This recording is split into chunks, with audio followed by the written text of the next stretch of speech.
Akkam jirtu hordoftoota keenya kun qophii addaa torbee kanaati. Qophii addaa torbee kanaa keessatti dhimma ulaanaa galaanaarratti Dr Kabbadaa Garbaa faana kan mari'annu ta'a.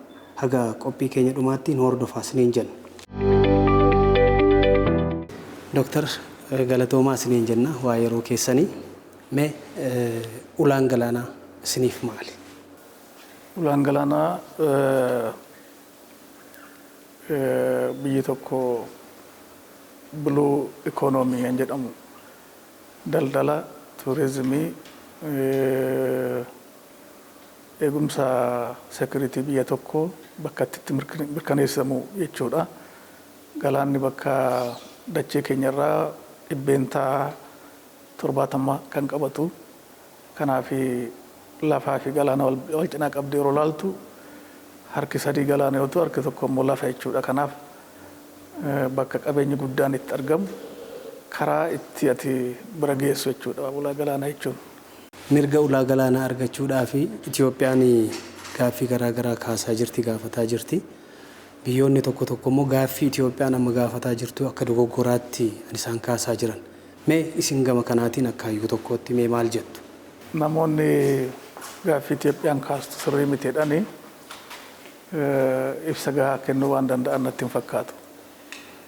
Maaliif Itoophiyaan ulaa galaanaa deemaa kan isheen gaafattu tokkoffaa taa'umsa lafa isheetti naannoo kanatti waan argamtuuf galaana diimaarraa yeroo tokko kiiloomeetira 15 kiiloomeetira 20 akkas irraa fagaaneeti kan argamnu.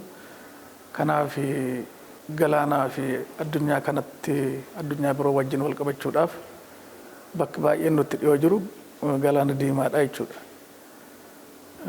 Kanaaf tokko taa'umsa lafa isheetti ulaa galaana diimaarratti gaaffii akka isheen dhiyeessitu kan ishee godhu. Lammata seenaa walitti hidhinsa ulaa galaana diimaa wajjin qabdudha jechuudha kan isheen gaaffii kan akka kaastu ishee godhu. Itoophiyaan durarraa kaastee qaama galaana diimaati.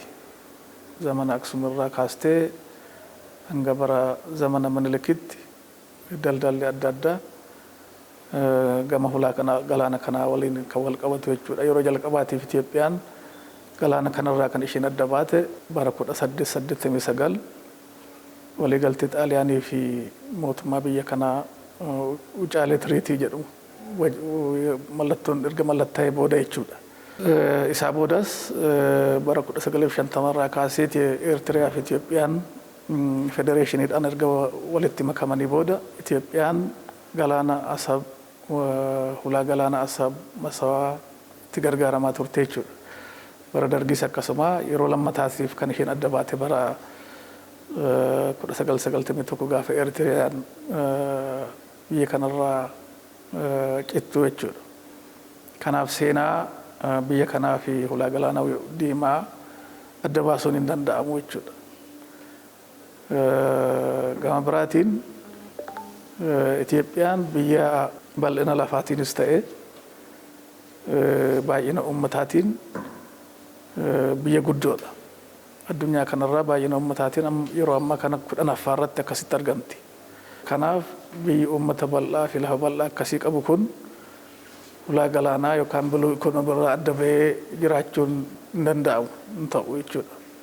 Daldala biyyoota kana wajjin si barbaachisaa. Kanaaf daldalli addunyaa kanaa dhibbeentaan hanga dhibbeenta 80tti kan lakkaa'amu galaanarraan kan gaggeeffamu. Qaamni bishaanii kun baay'eensaa qabeenya dhala namaa hundaati. Common heritage of mankind jedhama. High seas yookaan immoo international seas jedhamu kuni qabeenya nama tokko biyya tokko osoo hin taane qabeenya dhala namaa hundaati. Kanaaf qabeenya kana bira gahuu qabda jechuudha. So bira geessee riisarchii gaggeessuudhaaf qabeenya achi keessa jirutti fayyadamuudhaaf daldalaaf fi kan kana fakkaatee gaggeessuudhaaf ulaa si barbaachisa jechuudha. Biyyi guddoon akka Itoophiyaa immoo kanarraa adda baatee uummata amma kana qabaattee gara fuulduraatti jireenyi ishee guutuu ta'uu hin danda'u. Kanaaf gaaffiin kun sirriidha jechuudha. Kanaaf gama biraatiin immoo seerris ni eeyyamaa jechuudha. Seerri qabeenya galaanaa kana kan bulchu bara 1982 kan mootummoonni addunyaa mallatteessan UNCLOS yookaan immoo UN Convention on the Law of the Sea jedhama.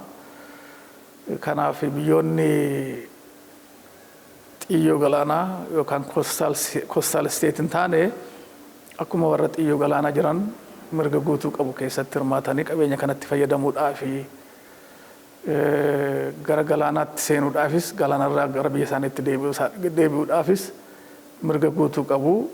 Murtoo nageenya galaanaa wajjin wal qabatee daldala wajjin wal qabatee galaana wajjin marii gaggeessamu keessatti murtoo fudhatamu keessatti akkuma biyya kaanii mirga guutuudhaan hirmaachuudhaaf mirga qabuu kan jedhu. Kanaaf gama seenaatiinis gama seeraatiinis gama dinagdeetiinis yoo ilaallu gaaffiin Itoophiyaan yeroo ammaa kana kan isheen kaasaa jirtu fudhatama kan qabu jechuudha. Biyyoonni ollaa keenya jiran biyyoota xixiqqoodha amma miliyoona 1 miliyoona 4 akkas kan qabani.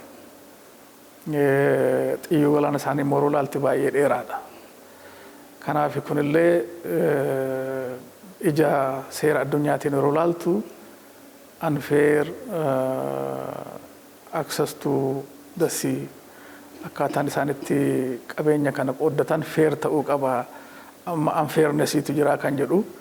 Kanaaf gama hundaanuu yoo laalte gaaffiin amma ka'aa jiru sirriidha jedheen fudhadha. Keessumaa Itoophiyaan amma ulaa galaanaa kana yeroo argattu keessumaa faayidaa inni gama dinagdeedhaan qabu akkasumas immoo hawaasummaadhaan siyaasa faana wal qabatu maal jechuu dandeenya?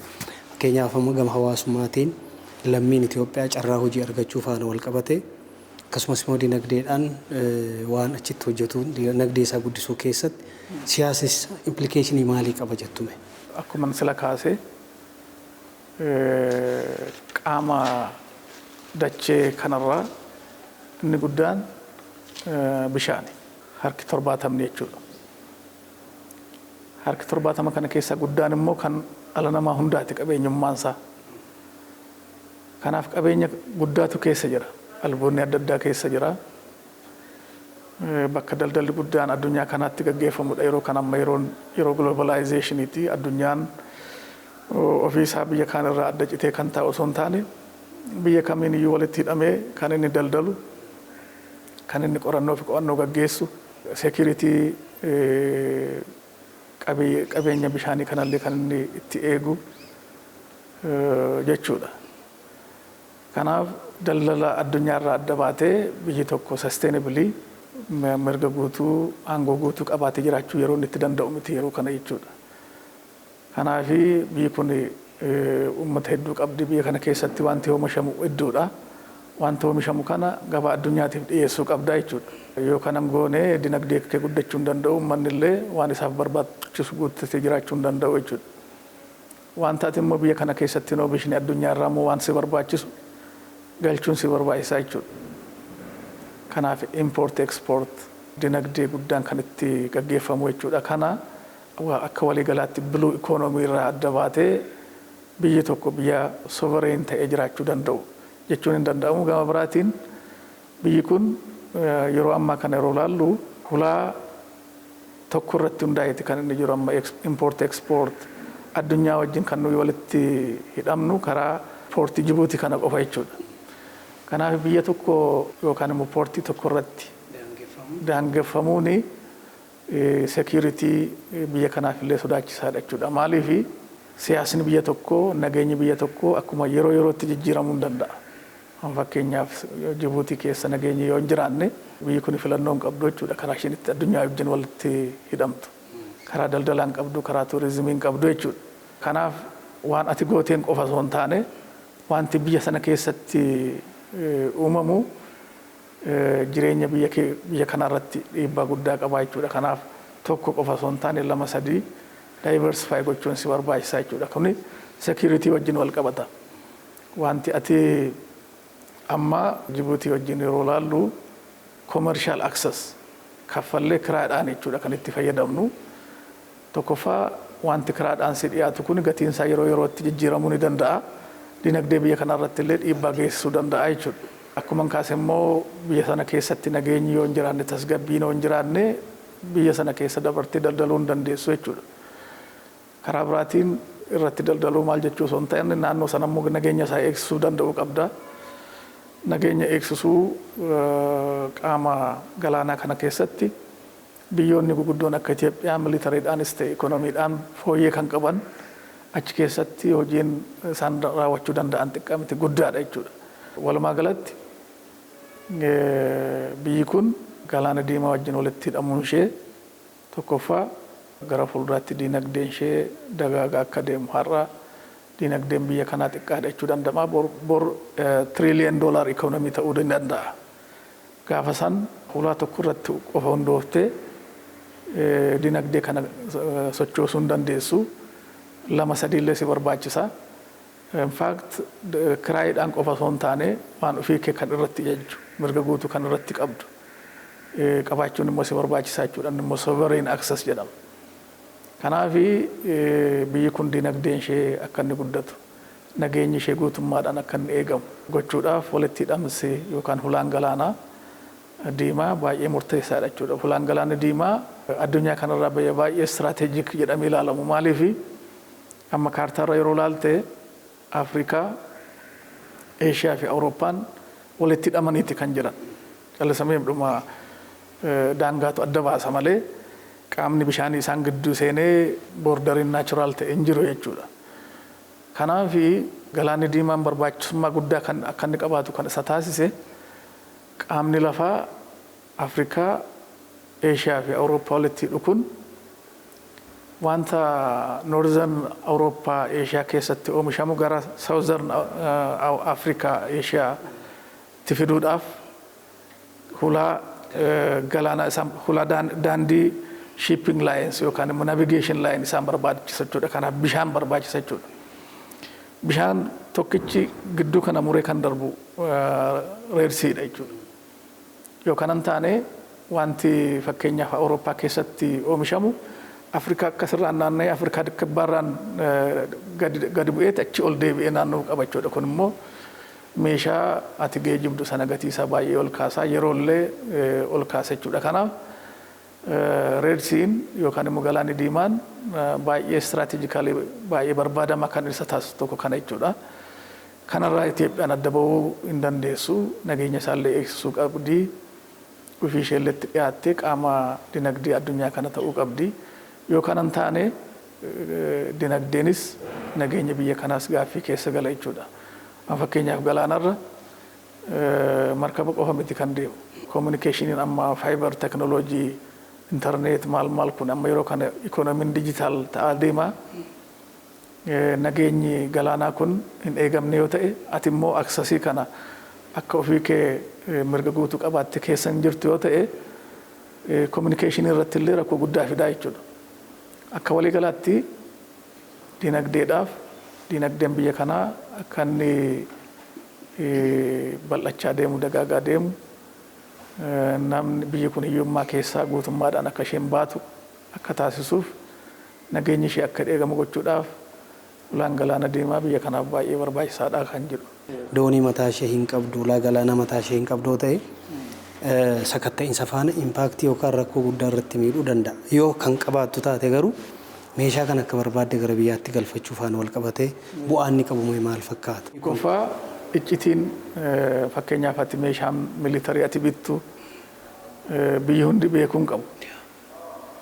Waan ati alatti baastullee biyyi hundi beekuu hin qabu. Kanaaf iccitiin dinagdee, iccitiin militarii biyya tokko eegamaa ta'uu qaba. Kun eegamaa kan ta'u ati mirga guutuu irratti qabaatte kan ofii kee itti ajajju itti hojjettu qarqara galaanaa yoo qabaatte jechuudha. Yoo kana hin taane waan ati galchitu hundumtiyyuu namoonni siif ilaalcha gaarii hin qabne yeroo hundaa beeku. Kanaaf sanallee kaawuntar gochuudhaaf sitti qophaa'u jechuudha. Karaa biraatiin immoo hin galullee siin jechuu danda'u yoo barbaachisaa ta'e. Fakkeenyaaf yeroo ammaa kana kan itti fayyadamnu Jibuutiini biyya kana wajjin walitti dhufeenyi ishee gaarii ta'uu dhiisuu danda'a. Guyyaa tokko maybe har'a gaariidha, bor garuu ta'uu dhiisuu danda'a. Gaafa san waan isheen hin feene hin galchitu jettee si dhorkullee dandeessi. Dhorkullee baatte immoo iccitiisaa baasuu dandeessi.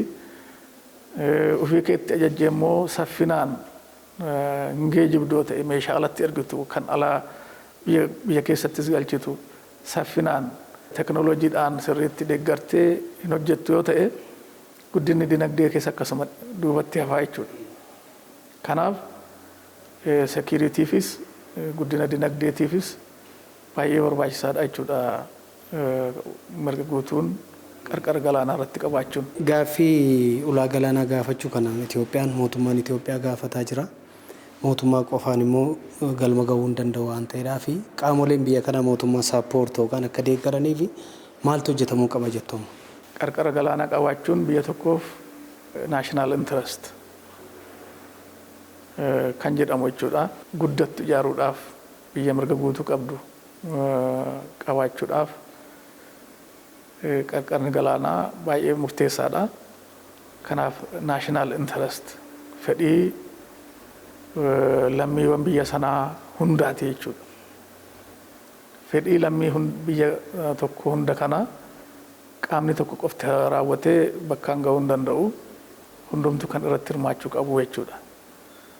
Kanaaf tokko akka biyya kanaatti gaaffiin kun akka milkaa'u gochuudhaafi namni hundumtu hubannoo isaa qabaachuu qaba. Hubannoon uummataa awarenessiin baay'ee barbaachisaadha jechuudha. Kamirrattiyyuu biyyi kun galaana kanarraa kan isheen adda baate sababa historic injustice sirna kolonii wajjin wal qabatee akka isheen galaana kanarraa adda baatu kan godhame malee seerri addunyaa biyyi ammas uummata bal'inaa ammasii qabdu walitti hidhamsa seenaa biyya galaana kana wajjin kan qabdu adda bu'uun ishee sirrii akka hin taane beekuu qaba jechuudha. Kanaaf sagalee isaa waltajjii kamirrattiyyuu dhageessifachuu qaba jechuudha. Kanaaf public diplomacy namni hundumtiyyuu bakka carraa isaa argatetti dubbachuu qaba. Barreessitoonnis barreessuus qabu dubbachuus qabu jechuudha. Ciminni dinagdee baay'ee barbaachisaadha. Gaaffiin ati kaafstu dhageettii kan qabu addunyaa irratti. Addunyaan kun akkuma beeknu biyya mirgi dimokiraasiin keessatti badhaadhe miti.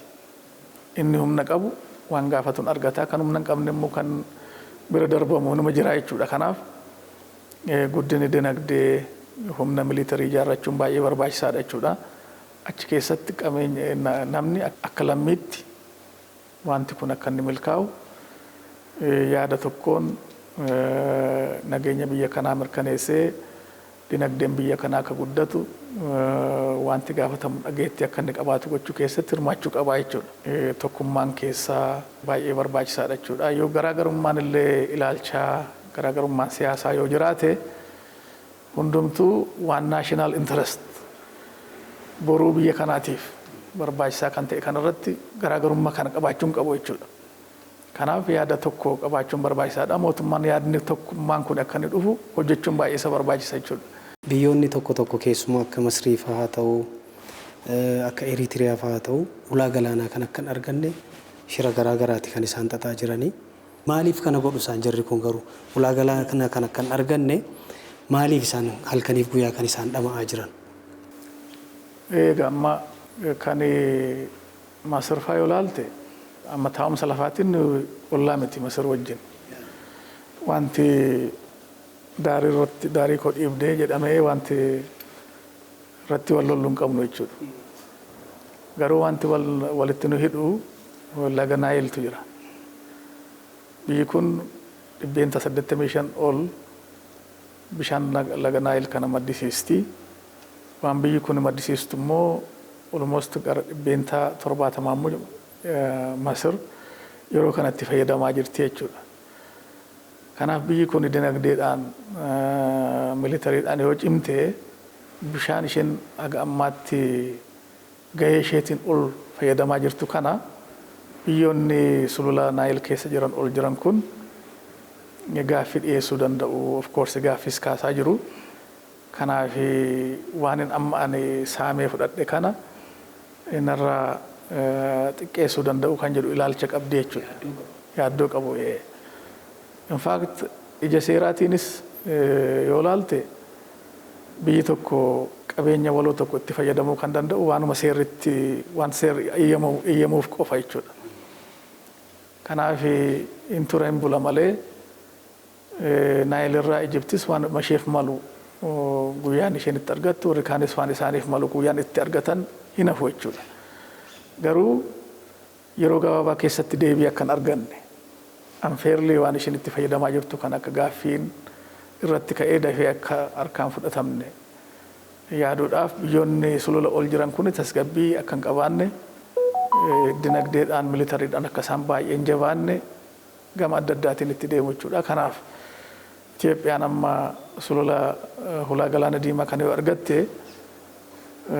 regionii kana keessatti influence, political influence, economic influence isheen qabaattu baay'ee ol ka'a kan jedhu sodaa qabdi jechuudha. Kanaaf tasgabbii yoo dhabde dinagdeen ishee dadhabaa yoo ta'e militariidhaan dadhabaa yoo taate waan amma naayinil irraa fayyadamaa jiru kun yeroo dheeraadhaaf itti fayyadamaa turuu nan danda'a. Yoo isheen immoo kan jedhu wanni qabdi jechuudha. Basically kanuma malee wanti addaa akka uummataatti wanti wal nu jibbisiisu hin jiru jechuudha. Calculationii siyaasaa, calculationii dinagdee keessa jira jechuudha. Eritiriyaa wajjin in fact Itoophiyaan hulaa galaanaa yoo argatte Eritiriyaan gamma biyya gara uummata miliyoona 4 qabdu kan isheen itti fayyadamaa jirtu amma Masawaa fi Asab yoo fudhatte waggaa keessatti doonii muraasa kan achi keessaan darbee isheedhaaf tajaajila kennu. Biyya xiqqoodha, dinagdeen ishees xiqqoo waan ta'eef hulaawwan galaanaa kun callisanii tajaajila maleedha jechuudha taa'aa kan jiran. Isheen akkasumatti jibbarraa kan ka'e irraa kan hafe Itoophiyaan hulaa galaanaa yoo argatte waan ishee irraa hafu hin jiru jechuudha. Miidhaan ishee irra geessisu hin jiru. Ndaam biyyi kun dinagdeedhaan guddachaa yoo deemte dinagdeedhaan walitti yoo hidhamne Eritiriyaa wajjin wal faana guddachuu hin dandeenya jechuudha. Kanaaf akkaataan isaan itti yaadan sirrii akka hin taane sitti agarsiisa jechuudha. Yookaan immoo waan isaan yaadan otoo hin taane qaamni biraan akka isaan yaadan kan isaan taasisu ta'uu isaati jechuudha kan ilaaltu. Gama biraatiin garuu isaan amma Itoophiyaan hulaa galaana diimaa ofii isheetti ajajju yoo hin qabaanne bor nu bira dhufuun isheen oolu akkuma har'a biyyoonni kaan biliyoonaan tajaajila hulaa galaanaatiif kaffalchiisaa jiran kana anis guyyaa tokko nan kaffalchiisan jedhus immoo of keessaa qabdi jechuudha. Kanaaf kana wajjin wal qabateeti garuu inni sirriin tokkoffaa seerri addunyaa maali kan jedhu itti fayyadama biluu ikoonoomii hulaa galaanaa kana wajjin wal qabatee maal kan jedhu isa wajjin wal bira qaban ilaaluun barbaachisaadha. Gama biraatiin nageenya security naannoo kanaatiif Itoophiyaan bu'aa maal buusuu dandeessi kan jedhuunis ilaaluu qabu jedhee yaada. Tasgabbiin Itoophiyaa keessa jiru tasgabbii Eritiriyaatis, tasgabbii Sudaanii, tasgabbii Jibuutiitii, Somaaliyaati, tasgabbii biyyoota ollaa kana jiraniiti jechuudha. Achi keessatti Itoophiyaan bu'aa guddaa isaaniifis buusuu dandeessi. Yeroo kana yeroo laallu addunyaan baay'ee walitti hidhamtuudha. Walitti hidhamansa kana keessa isaanis bu'aa guddaa buufachuu danda'u yoo biyyi waliin guddate. Akkasitti yoo ilaalantu sirriidha. Yoo akka isaan immoo ilaalcha isaanii kanan sirreessan yoo ta'e bifa seeraatiin gaaffii dhiyeessuun barbaachisaadha. Gaaffii kanaafis deebii argachuun barbaachisaadha jedhee ilaala. Milkaa'ina hidha haaromsaa guddichaa keessatti uummanniif mootummaan tokko ta'ee almost isa milkeessinee jirra. Kanas milkeessuu keessatti qaamoleen hawaasaa sila kaaftaniitu baay'inaanii maal ta'uu qabattu gara fuulduraatti akka dhaamsaatti jechuudha. Tokkoffaa dhimmicha gadi fageenyaan hubachuun baay'ee barbaachisaadha. Addunyaarraa